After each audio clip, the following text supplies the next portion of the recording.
Magandang pabahay kay Rina. Umaani ng mga papuri na comment. At VNC dinamay pa. Grabe naman yan, magandang araw sa inyong lahat mga kalingap, sanay hindi nyo po makalimutan na mag-like sa video na ito.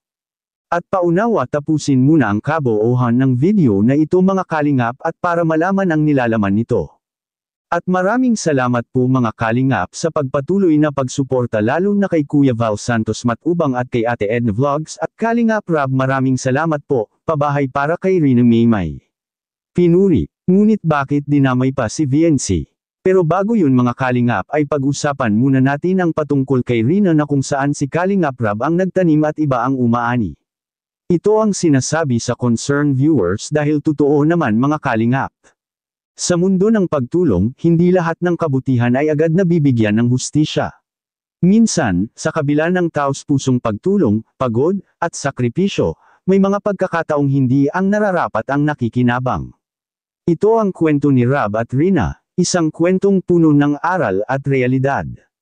Si Rob ay isang simpleng tao na may pusong handang tumulong sa kapwa. Nang makilala niya si Rina, nakita niya ang pangangailangan nito, hindi lamang sa material na bagay kundi pati na rin sa emosyonal na suporta. Kaya't hindi nagdalawang isip si Rob na tumulong. Tinulungan niya si Rina sa kanyang mga pangarap, sinamahan sa hirap ng buhay, at sinuportahan sa bawat hakbang na gusto nitong tahakin.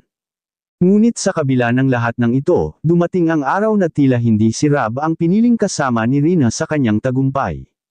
May iba nang nakikinabang sa mga bunga ng pagsusumikap ni Kalingap Rob, ang oras, pagod, at pagmamahal na ibinigay niya ay tila napunta sa iba, kaya hindi rin natin masisi ang mga nagmamahal kay Kalingap Rob na makapagsabi ng hindi maganda tungkol sa mama ni Rina ngayon mga kalingap dahil siya ang dahilan ng lahat kaya si Rina ay nawalay na ngayon kina Kalingap Rob. Masakit para kay Kalingap Rob ang ganitong kaganapan. Sino ba namang hindi masasaktan? Ngunit sa halip na magalit, mas pinili niyang manahimik. Alam niyang tumulong siya hindi para suklian, kundi dahil iyon ang tama at iyon ang dikta ng kanyang puso. Ang kabutihang loob ni Rob ay hindi dapat masayang, sapagkat ito'y patunay ng tunay na pagmamalasakit, isang bagay na hindi kayang pantayan ng kahit anong kapalit. Ang kwento ni Rob ay paalala sa atin na hindi lahat ng kabutihan ay sinusuklian sa paraang inaasahan natin. Minsan, ang gantimpala ay hindi nakikita sa resulta kundi sa proseso, na sa kabila ng lahat, naging mabuti tayo sa kapwa. Sa huli, kahit iba ang nakinabang, mananatili si Rob bilang simbolo ng tunay na pagtulong, tahimik, totoo, at walang hinihintay na kapalit, at sa kabilang dako naman VNC na damay pa. Yan ang ating makikita sa video. So, ayan mga kalingap, kumusta po at meron lang po tayong bibigyan ng kaunting reaction video, no? Patungkol po sa nagsabi na marami daw ang tulo ang bahay, pabahay ni Kalingap Rob para kay VNC. So ayun ang sa mga hindi pa po nakakaalam, at yan po yung pag-uusapan natin dahil sa mga kalingap at dinamay yung bahay ni VNC doon sa pabahay ng isang sponsor ni Rina, na si Rina ay dati itong tinutulungan ni Kalingap Rob. At ngayon ay si Rina ay nagkaroon na ng magandang bahay at ipinagkumpara po nila ito mga kalingap sa pabahay ngayon ni Kalingap Rob sa kay VNC. So unang-una po mga kalingap, patungkol po sa nag-comment na yung kay Rina daw na pabahay ay hindi po daw tinipid sa materials. Well, totoo naman po na maganda yung kisame at maganda rin yung pagkagawa. So, hindi po ibig sabihin na kahit na maganda yung kinarina na pagkagawa ay hindi po ibig sabihin mga kalingap na ang pabahay ni Kalingap Rob ay tinitipid po sa materials. Which is hindi po yan totoo mga kalingap.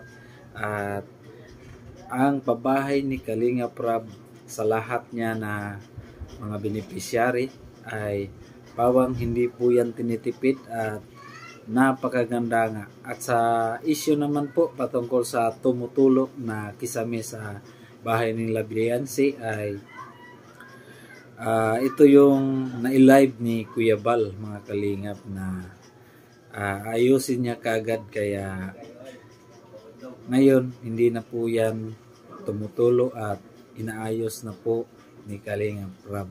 So sa pagkakaalam lang po natin, no, ay yung ginawang pabahay ni Kalingap Rab para kay Beyonce, grabe, hindi talaga yun basta-basta, mga kalingap. At grabe yung bahay, loob, napakasolid, kaya hindi natin masasabing tinitipid ng materyales ang pagkagawa noon, dahil napakaganda-ganda at nakita nyo namang lahat kung gaano kaganda, which is si Kalingap Rab nga ay nasasayangan sa bahay na tinatayo niya para kay Beyonce, dahil sa labas ay napakaganda at natatabunan po yung bahay sa gilid lang ng dahil po sa tindahan. Pero overall, wala naman po siyang masamang mga kalingap. At yun nga, ang ibig ko pong sabihin ay kung hindi pa tunay na maganda yung bahay ni Beyonce sa labas at loob, hindi masasayangan po si Kalingap. So yun, at sana po ay nagustuhan niyo po yung ating counting reaction video ngayon, at God bless po sa inyong lahat, mga kalingap.